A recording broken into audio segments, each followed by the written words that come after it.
बिना मतलब का टकराव पैदा करना, झंझट पैदा करना समाज में। और कभी भी हिंदू मुस्लिम का कुछ झंझट नहीं है। समाज में तो कुछ ना कुछ इधर उधर सोचने वाला होगा ही, और नहीं तो ये लोग अपना बात खाली चलाएंगे। धीरे धीरे सबको खत्म कर देंगे। देश भर से कितने विभिन्न प्रांतों के विभिन्न दलों के लोगों ने फोन किया है हमको कि ठीक किया, ये निर्णय लिया, और हमने कहा सब मिल करके लड़िएगा, एक साथ होकर के लड़िएगा, तो 2024 का जो चुनाव का रिजल्ट होगा।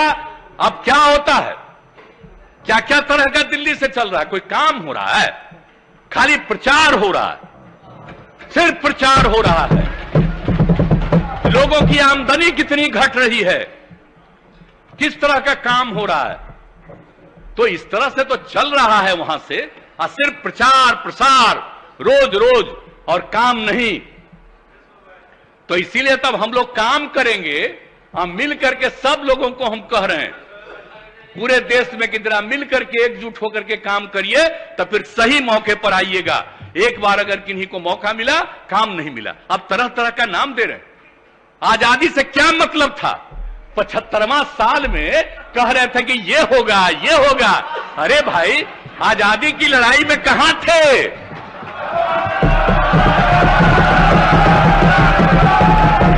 आजादी की लड़ाई लड़ने वाले कौन थे? तो आजकल कुछ न कुछ कहते रहेंगे, और उसके बाद अंत में ये तो बापू को भी खत्म करेंगे, ये आप जान लीजिए।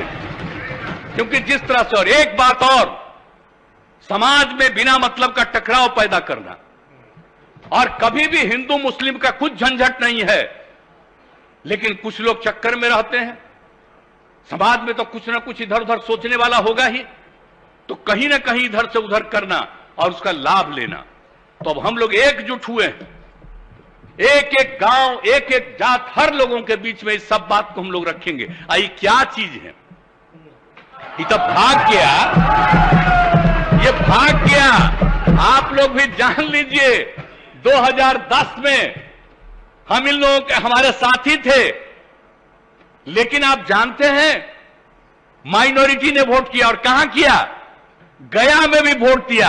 सारे पत्रकारों ने वहां से वोट किया कि मेरे साथ थे, मेरा साथ दे रहे थे, और मेरे चलते मेरे लाई बीजेपी को भी मुस्लिम लोग साथ दे दिए थे गया में। और आज गया में क्या क्या बोल रहे हैं, क्या गया के बारे में बोल रहे हैं, जो हम एक एक चीज वहां पर काम कर रहे हैं। तो देख लीजिए, इन लोगों का काम है सिर्फ और सिर्फ झंझट पैदा करना समाज में। और जब सब एकजुट होकर के रहेंगे, तो उसके बाद इनको कोई नहीं पूछेगा। और याद करिए, जब आजादी की लड़ाई हुई थी, उस समय की स्थिति को पैदा करिए फिर से। अब इतना दिन हो गया, 75 साल हो गया, तो नई पीढ़ी के लोग भूल जाते हैं। इसलिए तो हम कहते हैं, आप जानते हैं, हम तो पूरे बिहार में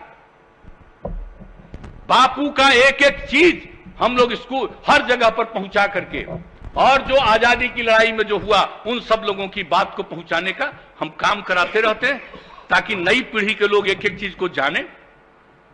और नहीं तो ये लोग अपना बात खाली चलाएंगे, धीरे धीरे सबको खत्म कर देंगे। अभी तो नई आज चीज है ये ना,